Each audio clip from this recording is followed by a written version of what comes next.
Et voici l'essentiel de ce que nous voulons dire.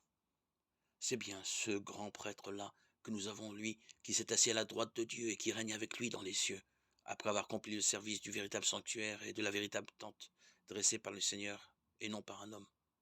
Le grand prêtre a toujours été chargé d'offrir des dons et des sacrifices. Il fallait donc que Jésus ait lui aussi quelque chose à offrir.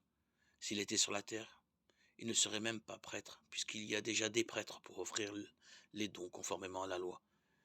Mais ils rendent leur culte dans un sanctuaire qui n'est qu'une pâle évocation de celui du ciel.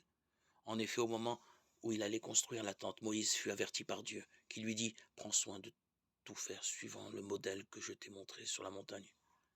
Quant à Jésus, le service qu'il doit assurer est d'autant plus élevé que l'alliance dont il est médiateur est plus parfaite et repose sur des promesses plus parfaites. En effet, si la première alliance avait été irréprochable, il n'y aurait pas eu lieu de la remplacer par une deuxième.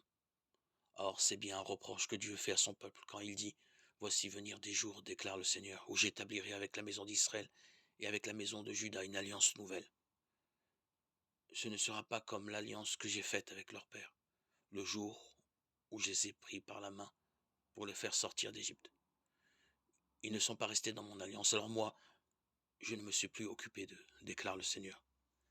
Mais voici quelle sera l'alliance que je conclurai avec la maison d'Israël quand ces jours-là seront passés, déclare le Seigneur. Je mettrai mes lois dans leurs pensées, je les inscrirai dans leur cœur. Je serai leur Dieu, et ils seront mon peuple.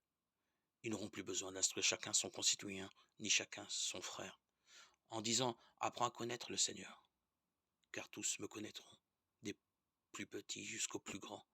Je serai indulgent pour leurs fautes, je ne me rappellerai plus leurs péchés. En parlant d'alliance nouvelle, Dieu a fait de la première une alliance ancienne. Or, ce qui devient ancien et qui vieillit est près de disparaître. Lettre aux Hébreux 8, 1, 13.